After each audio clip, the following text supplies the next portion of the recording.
Hello, my dear friends. Welcome to my today's lecture. We are going to talk about the embryological evidence for evolution, that is, organic evolution. We know that Charles Darwin theory of evolution restructured comparative embryology and gave a new focus. Darwin saw embryonic resemblance would be a very strong argument in favor of a genetic connectedness of different animal groups. It is quoted like this: the community of embryonic structure reveals community of descent. For a long period of time, the larval forms had been used for taxonomic classification even before the Darwin. Example, J.V. Thomson had demonstrated that larval barnacles were almost identical to the larval crabs, and he therefore counted barnacles as arthropod, not the molluscans.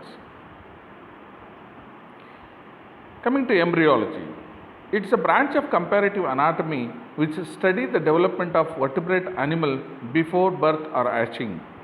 Like adults, embryos show similarities which can support common ancestry. For example, all vertebrate embryos have gill slits and tail.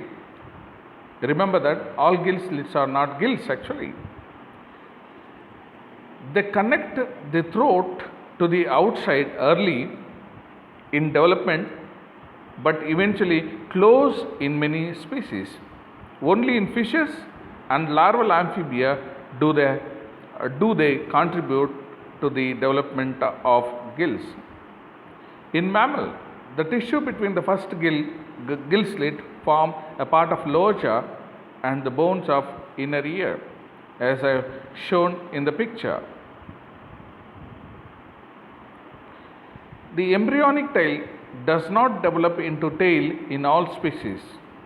For example, humans develop a tail in the beginning stages of our development. However, further along in the embryo development, certain gene kicks in that absorb the tail cell, leaving us with a nub referred to the vestigial tail.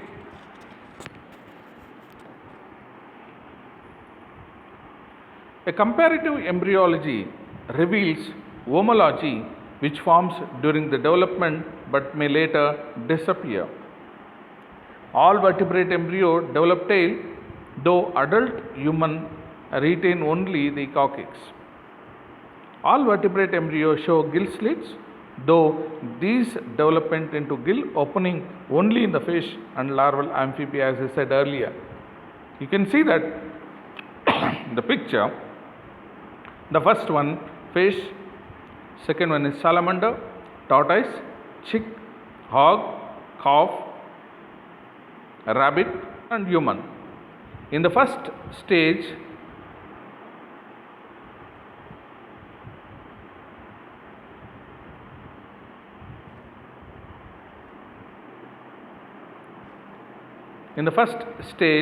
you can find that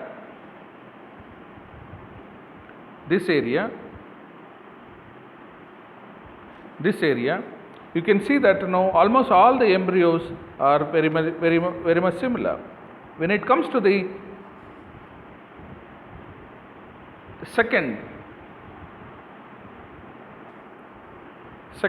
you can see the modification where the external gills are formed, whereas here in the fish group still the gill clefts and the internal gills are present. Whether the gill clefts are gill slits modified into external gills here, and still it is persisting with a slight modification. Whereas in the other side, you can see that exact formation of the developed embryo where it can or it gave rise to a definite structure for the definite animal.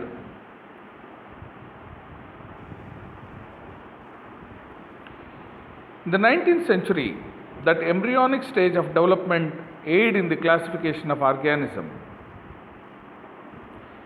Kovalevsky suggested that sea squid called tunicate should be classified as chordate instead of mollusk because tunicate larvae have notochord and form neural tube, making them more like chordate and vertebrate embryo. The DNA analysis of tunicate genome has since proven the Kovalevsky is correct actually. When you see the German scientist Ernst Haeckel is known for the idea of biogenetic law and the ontogeny recapitulate phylogeny. Haeckel's drawing of embryo suggested that the organism recapitulate, that is, repeat the stage of its evolutionary history during the embryonic stage of development.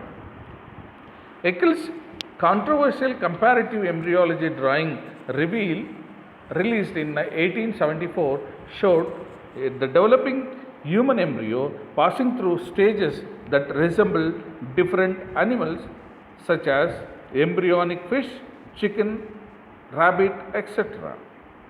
Here you can see that Haeckel's idea, the ontogeny recapitulate phylogeny. My dear friends, they may ask you the German scientist Ernst Haeckel's theory, we call it as biogenetic law or ontogeny recapitulate phylogeny. What do you mean by ontogeny? A species pattern of development, whereas the phylogeny is the evolutionary history of a species actually.